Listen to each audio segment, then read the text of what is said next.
ባለበጎ መድኃኒቱና ፈዋሹ ታላቅ ሰማዕት እንኳን አደረሳችሁ። ቻናሉ አዲስ ስለሆነ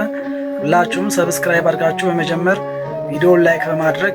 ድጋፋችሁን እንድትገልጹልኝ ጠይቃችኋለሁ። ኅዳር 15 በዚች ቀን በ3ኛው መቶ ክፍለ ዘመን በግብፅ ምድር ከደጋግ ክርስቲያኖች ተወልዶ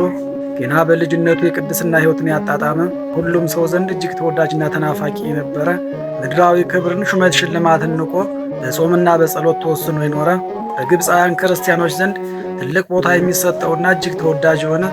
ስሙንም ጠርተው የማይጠግቡት በርካታ ድንቅ ድንቅ ታምራቶችን የሠራ በተለይም ለታመመ ለደከመና ለተጨነቀ ፈጥኖ የሚደርስ ባለበጎ መድኃኒት ፈዋሽና አማላጅ የሆነ ቅዱስ ሥጋው ከተቀበረበት ቦታ ላይ የፈለቀ ድንቅ ጸበሉም ማንም ሰው አያውቀውም ነበርና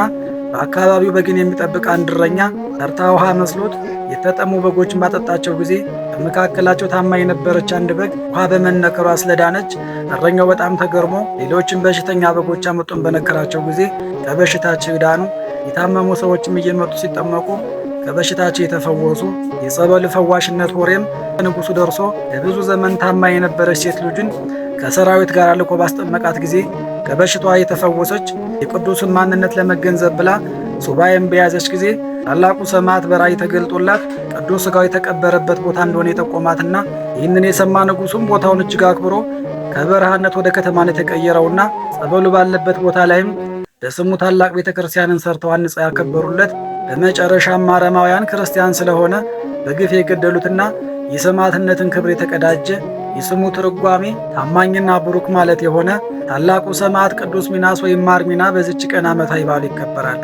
ቅድስት ቤተ ክርስቲያን ካሏት አበይት ሰማዕታት በተለይም በዘመነ ሰማዕታት ተነስተው እንደ ኮከብ ካበሩት ውስጥ አንዱ የሆነ መልካም ዛፍ መልካም ፍሬ እንደሚያፈራ ከተቀደሰችና ከመልካሟ ዛፍ እናታችን የቅድስት ኢየሉጣ ፍሬ የሆነ አረማውያንም በአንደበት ሊነገር የማይችል ብዙ ስቃይና መከራ አብዝተውበት የክርስቶስ ሰማዕት ለመሆን የበቃ ተወዳጁ ሰማዕት ቅዱስ ቂርቆስ በዚች ቀን የተወለደበት ዓመታዊ በዓሉ ይታሰባል። ብፅዕት ኢየሉጣና አባ ሚናስ ዳግማዊም በዚች ቀን ዓመታዊ በዓላቸው ይታሰባል። ቅዱስ ኤፍሬም ሶርያዊ አፈ በረከት፣ ቅድስት እምባ መሪናና ቅድስት ክርስቲና ደግሞ ወርኃዊ በዓላቸው ይታሰባል። ለእግዚአብሔር ክብር ምስጋና ይሁን። እኛም ቅዱሳኑን አክብረን በስማቸው ምግባር ትሩፋት ፈጽመን በረከታቸው እንድንሳተፍ አምላከ ቅዱሳን ይርዳን።